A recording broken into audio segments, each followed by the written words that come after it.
এরকম interface show করলে এখানে কিন্তু আপনি নাম দিয়ে সেভ করতে পারবেন, যেটি আপনার গ্যালারিতে চলে যাবে। আর পুরো ডিটেলস আপনি হিস্ট্রি। আসসালামু আলাইকুম। আপনি কিভাবে কল লিস্ট বের করবেন?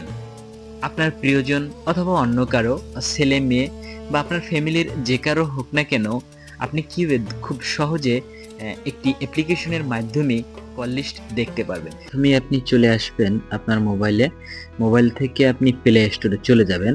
প্লে স্টোরে গিয়ে লিখতে হবে ই2পিডিএফ লিখলে একটি অপশন চলে আসবে। এখান থেকে প্রথমের পরে যে দ্বিতীয় যে অ্যাপসটি আসছে ই2পিডিএফ এসএমএস কল ব্যাকআপ, এটা আপনি ওপেন করবেন বা আপনি ডাউনলোড করবেন, যেটা আমি ডাউনলোড করে রেখেছি আগে। এই জন্য ওপেন দেখাচ্ছে, একটু সময় নেবে। এরকম ইন্টারফেস আপনার সামনে শো করবে। এরকম ইন্টারফেস শো করলে আপনি নিচের দিকে পিডিএফ ব্যাকআপ এই অপশনটিতে আপনি চলে যাবেন। চলে যাওয়ার পরে ক্লিক টু কন্টিনিউ এখানে আপনি ক্লিক করবেন। এরপরে একবারে জেনারেল কল এখানে আপনি ক্লিক করার পরে আপনি কত তারিখ থেকে কত তারিখের চাচ্ছেন, অর্থাৎ হিস্ট্রি চাইতেছেন, বা আপনি কত তারিখের থেকে কত তারিখ, এখানে আপনি প্রথমে তারিখ দিবেন।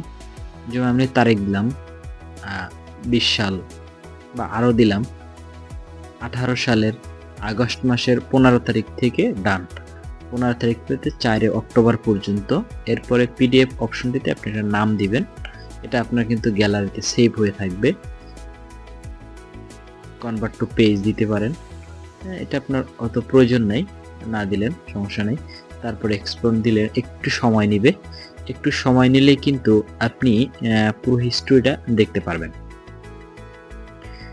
এখানে কিন্তু আপনার একবারে তারিখ টু তারিখ, কার সাথে কত মিনিট কথা বলছেন, এটা কিন্তু ডায়াল কল, রিসিভ কল, এগুলো মিস কল, অর্থাৎ এখানে এভরিথিং আছে। আপনি আপনার মতো করে খুঁজে খুঁজে দেখে নিতে পারবেন। ক্ষেত্রে কিন্তু অবশ্যই আপনি যার ফোনের হিস্ট্রিটা দেখবেন, অবশ্যই কিন্তু তার ফোনটি আপনার হাতে নিতে হবে। ধরুন আপনার ফ্যামিলির কারো হোক না কেন, আপনার প্রিয়জনের হোক, তখন কিন্তু আপনি ফোনটা হাতে নিয়ে জাস্ট 2 মিনিটের ব্যাপার, ইন্টারনেট কানেকশন থাকলেই আপনি প্লে স্টোর থেকে অ্যাপসটি ডাউনলোড করলে আপনি খুব সহজে এটি কিন্তু হিস্ট্রি টোটাল দেখতে পারবেন। শেষ পর্যন্ত ভিডিওটি দেখার জন্য আপনাকে অসংখ্য ধন্যবাদ।